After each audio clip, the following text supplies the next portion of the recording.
My name is Dee Dee Nash, and I'm here today with John James Gregory, who was born November 15, 1896, in Liverpool, England.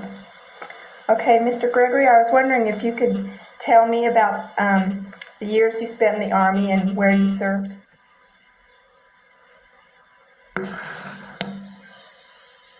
I spent 4 years and 4 months in the Army, and 3 years and 9 months overseas.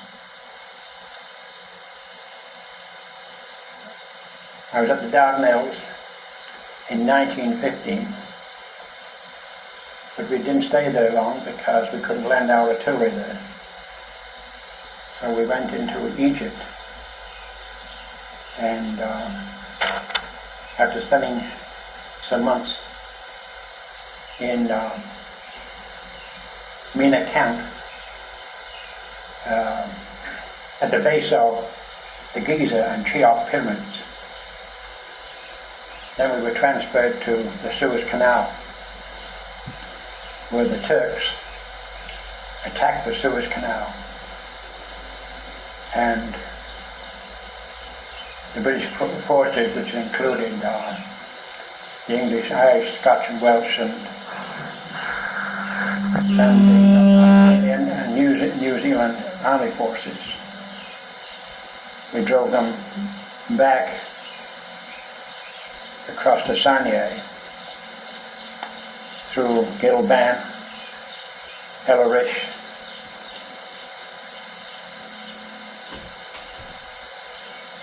and on through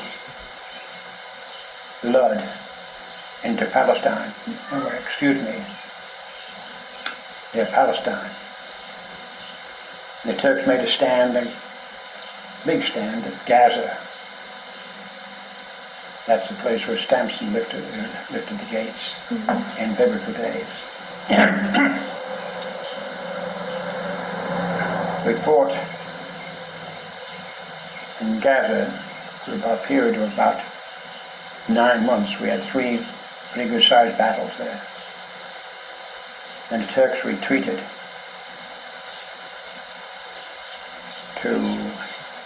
across the Palestine to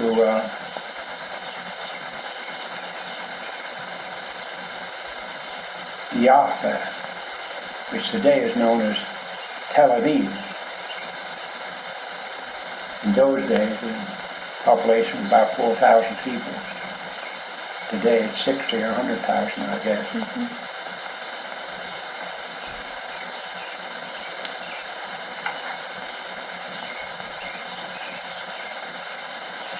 Then after the Turks retreated from Jaffa through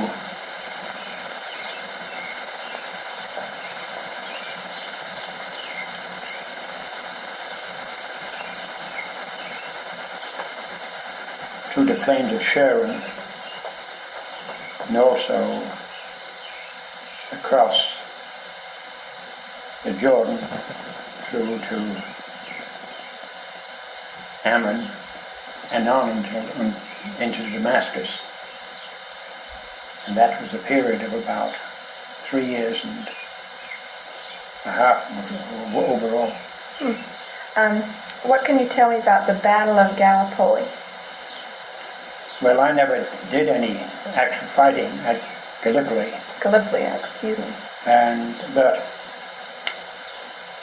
the troops that landed there, only about one out of every 3 made it ashore, because the Turks on top of us waiting for us to land. They had to swim through barbed wire to get ashore. And the Turks killed about 2 out of every 3 people that landed there. Eventually, the British forces landed, which was the Australian, the Anzac, plus the English and Scotch divisions, and the 10th Irish Division.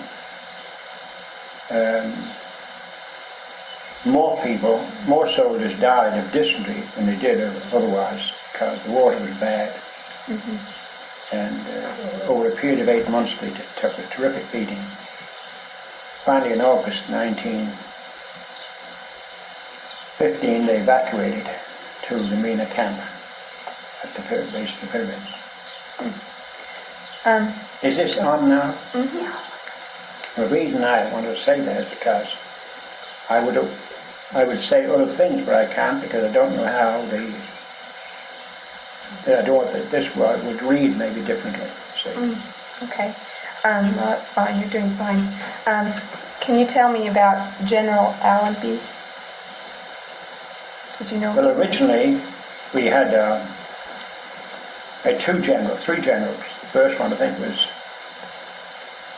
General Roberts, I believe. Then there was, I forgot the second general's name. General Allenby came in late in the campaign when, of course, that's when the forces, when the fighting was at the heaviest. Mm-hmm. And he was general. One day we were advancing through Nazareth when the general came through and he spoke to us. And that was the day that we dismounted off our horses and went into the house where Jesus had been a carpenter in Nazareth. And we saw the little house. There was Arabs in there selling oranges in this place at the time. But that was the closest I ever got to General Allenby. Mm-hmm. And do you know anything about Lawrence of Arabia? No, Lawrence of Arabia was, he was in charge of the forces between the Palestine front, which was about 67-mile front. He was in charge of the forces which were principally Arab horsemen, Bedouins, and so forth. And his army was between the Palestine forces and the Mesopotamia forces, which is on the Euphrates River. And I never got to see those at all because they're several hundred miles away. Yeah. Okay. What were the Arabs and the Turks like to be in battle with? Well, the Arabs in those days, what our Egypt at that time was under the influence of Great Britain. And the Arabs served as a labor corps for the British forces. And of course the Turks were they're a different breed of people altogether. The Arab, of course, he's dark and swarthy, and the Turk is, most of them are kind of, timid. You consider them white, really. So the Arab was a good working force. They had the camels. They'd bring water from the Suez Canal to the firing line. Run as many as thousands of camels. The first battle in the Battle of Romani, 3rd and 4th and 5th of 1916, which I was in. Tell me about what you did in that battle. Well, we was in an ammunition. We took an ammunition train up to Romani from the Suez Canal, which is 40 kilometers. Mm-hmm. And we supplied about 40,000 camels, all the water for that battle. But this particular, on the 3rd of August, was unloading ammunition, and the enemy aircraft bombers came over. We had nothing to defend us. They came in within about 500 feet of us. Oh, wow. And the first thing you know, everybody was running clear of the train, and I didn't know what they were running for, really, because I couldn't hear nothing. Yeah. And all of a sudden I heard these bombs coming down, and I started to move, but the sand was so deep.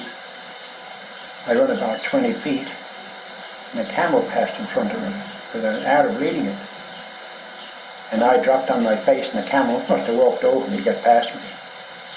And the bomb dropped about 10 feet from me. But you know, when a bomb hits the desert, it goes in. If you're flat on your face, the shrapnel goes up it spreads like a shower. So you're safe lying down flat, standing up. Anyway, they dropped the bombing kept up until they unloaded all the bombs on us, which took about half an hour. So when I went back to the place, where the camel passed over me. The camel had a hole in his side about 8 inches wide, and the Arab was on his knees praying to Allah for his camel. That was my baptism of really of what it means, what warfare means.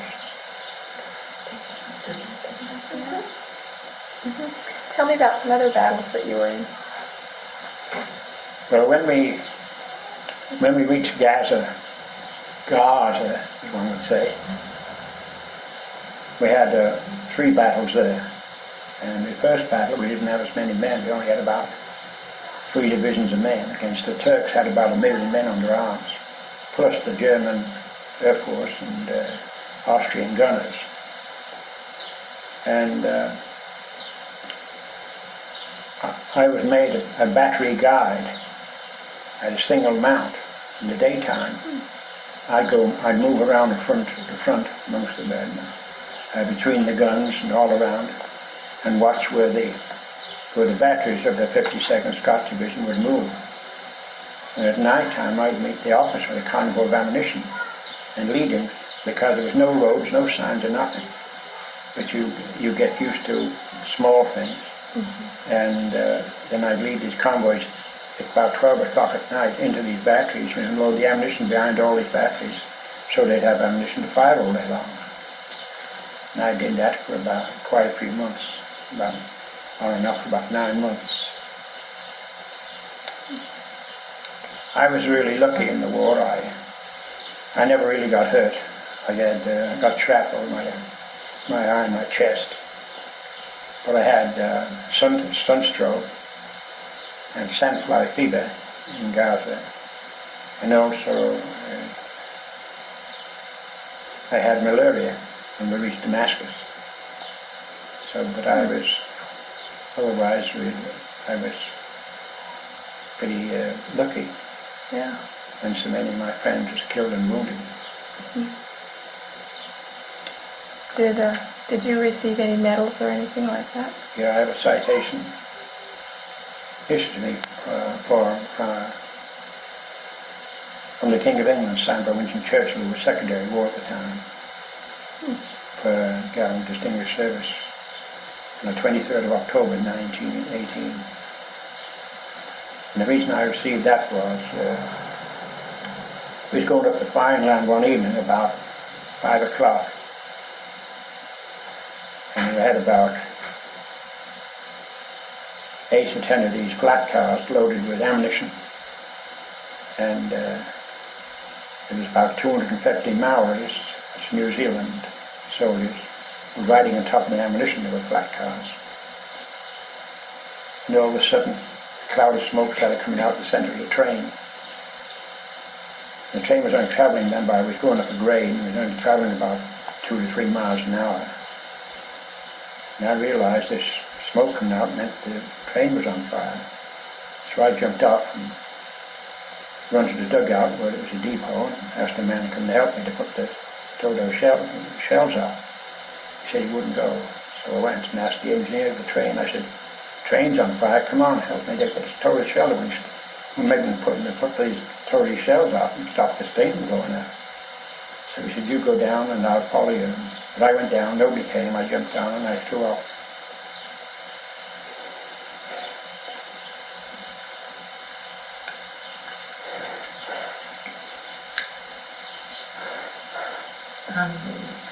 Okay, bye. Okay.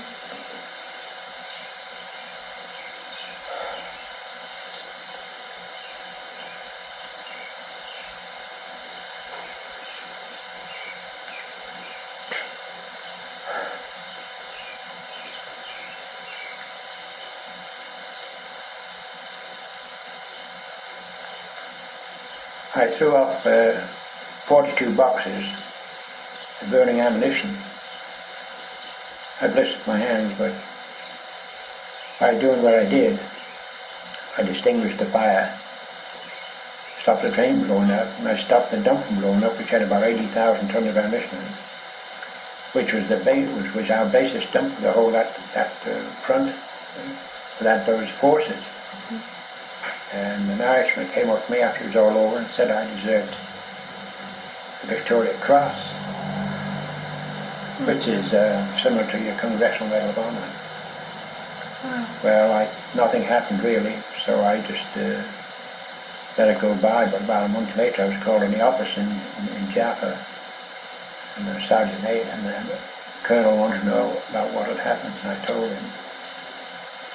And it wasn't until my name was named in the dispatch in London, but it wasn't until 1920 when I was in Michigan I received this certificate and the medal from the British government. Well, that's really neat. But that's one of the episodes that I did, you know. And I helped other people. One of my closest buddies had malaria and shell shocked the guy in the shell hole, and I found him. I pulled out my tall tin canners to carry around. I made him an Irish stew. He always said I saved his life. But to me it was just something I'd do anyway, meeting every. Yeah. Is there any more exciting things that you were doing? Oh, there's a lot of things. I could go on and on and on, but things what happened, you know. Like we used to get shelled in Gaza, we got shelled there every night for 9 months. And then we get killed, and that's where you learn to pray. Yeah. Because you couldn't run. All you had to do was an ammunition column. We hauled our ammunition in the middle of the night, and they come over, wherever there was an oasis, they bombed, and they bombed us every other night. And we couldn't move out, so we just made the best of it. Helped the guys. Some men are very nervous. You did try not to sleep or bunk with anybody who was very nervous because it's hard on yourself. But I had one or two friends who was a lot like myself. You could take it. You've got to have a good constitution. Depends on the person. Some people can stand, I'd say, danger more than others. Some people can face death, not all those. One day a friend of mine had his hand blow off, and I held his wrist, and I blew off all his fingers, and held it, and I grabbed his wrist and I bandaged his wrist up so that till the first aid came. I called an officer to help me, and I didn't say sir, and he was going to reprimand me afterwards, but he didn't call him sir. Well. But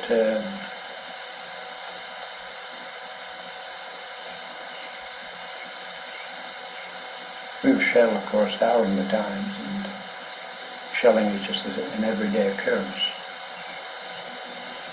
And many times when we'd haul that out, when I was with the ammunition train, hauling ammunition, sometimes you have to ride in daytime. And we'd cross these, we'd go open these hills and valleys. And as soon as you hit go over a slight hill, the enemy would have a registered target. As soon as you appeared on that hill, the shells would start flying, and you whipped up the horses and took them ready to gallop and tried to outrun them. It worked most of the time because... Well, by the way, I nearly got killed one time, definitely killed. I was in charge of an engine and hauling water into the Indian troops. We had an Indian division over there, and I was hauling water into these Indian troops and firing around. One afternoon I took in 2 of these big tankers of water up to the trenches. And the man in the dugout, which was the kind of a depot agent, he gave me a ticket to say that I was clear to go back. The narrow gauge railway, because you couldn't have, and the engine, of course, was the shell-proof engine. It was run on gasoline. And just as I moved off the spot, 4 shells dropped right where I had been standing. It was only a matter about me getting in the car and driving me to the highway. And I'd definitely been, just wiped completely out. Yeah. Like I would have been when I jumped on that train. And the ammunition would burn. Yeah. I knew that exploded. I wouldn't have felt nothing because it wasn't just one explosion out there. Yeah. But those are chances you take when you're in war, and I've been in the field of artillery. You have to consider sometimes you get terrifically shelled. You had a hard time controlling the horses because they would be excited and fly around, you know. Okay. Well, is there anything else you would like to add to that? Or? One of my closest friends, a fellow named Hugh Falls, a Scotsman, he was digging a trench one day in sand, and he had a friend named Edge who was with him. We were just a short distance away, and the bomb dropped. Well, this Hugh Falls, he threw himself into the trench looking to get away from the bomb. The bomb dropped about 20 feet from the hole, and it buried him alive, and his feet sticking out. Oh, yeah. And his friend, who was with him, never did get over it. And that man, every time after that, any time night we got bombed, he'd be just like, he just shakes the bed. It's pitiful. Which is something you have to live with. Yeah. And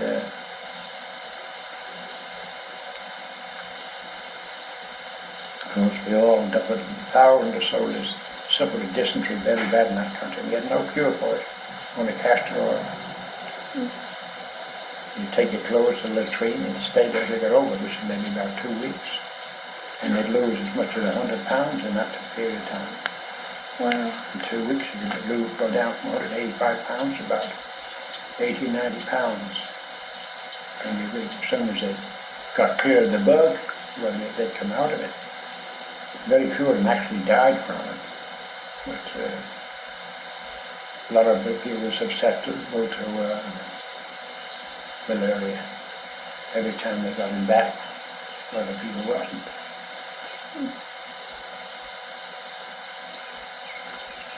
When were you released from the Army? Was it the Army that you were in? Yeah, March 1919.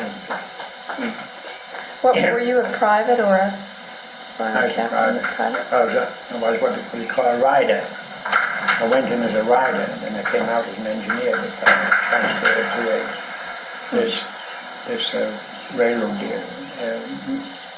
railroad company which run troops into the fire lines. Of course, I can tell you many things about hauling prisoners. Oh, can you tell one For of a them? period of time, for about 3 months there, when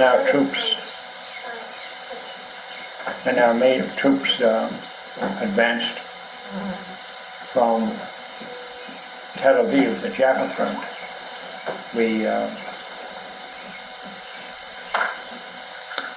I would take in this narrow gauge which ran from the 5 miles from behind the main front, fighting front.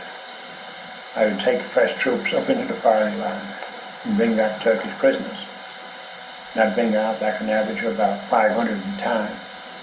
And the first, generally about 5 flat cars, which we used out there.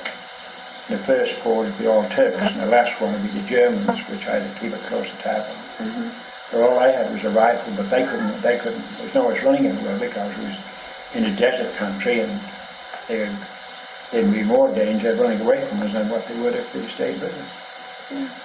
I did that. Then I used to start taking one of the battles. I would bring down wounded and bring these from stretchers and put them on the flat cars, take them down to the Jaffa for first aid.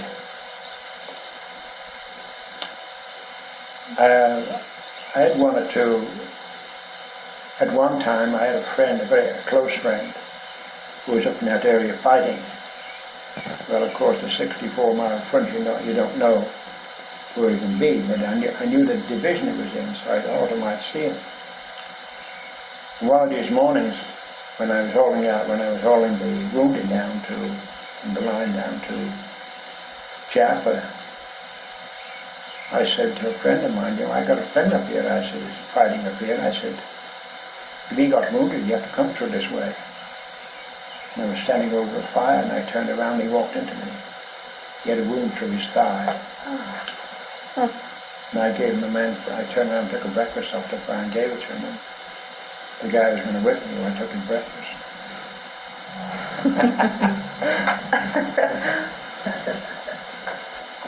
But those are some of the minor things that happened, you know. A lot of things can happen in 3 years and 9 months. Yeah. I bet you were glad when you were released. Oh yeah, I went over to 18 and a half and never got back till I was 22. So, Oh, wow. you know, it's a lifetime in you. I learned to talk Arabic. I can talk Arabic. Really? Oh yes. Can you say it? And I've had a bishwar. I talk Arabic a little. And I can talk some Hebrew and a little Hindustani. But I can go and order my meals in Arabic. Oh, wow. Counting is what it means a lot out of the Kamsa to the Sabbath Tamanya to Asher, Ward Asher, Ninashin, Tarashin, Sidrashin, Kamsa Asher, Sidrashin, Sebrashin, Manashin, Tisrin, Shrin. It's 20. Ward, Shrin, Ninashin, Tarashin. So, and go on pretty well, you know. Yeah. And I meet an Arab once in a while. I met one about 2 weeks ago, and selling vacuum cleaners. And he was surprised when I could talk Arabic to him. I guess so. He told me he came from. I talked to him about Sheikh Nuanis, Numjara, a lot of the small towns on the Wadi Ghazi River, which runs from Beersheba to Gaza. And he said those little towns are not there anymore. The people of Israel have built up all those places now. So there's some modern buildings all over there. And he said there's the old port of Jaffa, which they pronounce Yaf in Hebrew. He said it wasn't there now. It's in an extension of Tel Aviv, which is between 60 to 100,000 people now. And so I went back there today with knowledge. But I enjoy talking a little Arabic to these people when I see them, you know. Brings memories back to me. Yeah.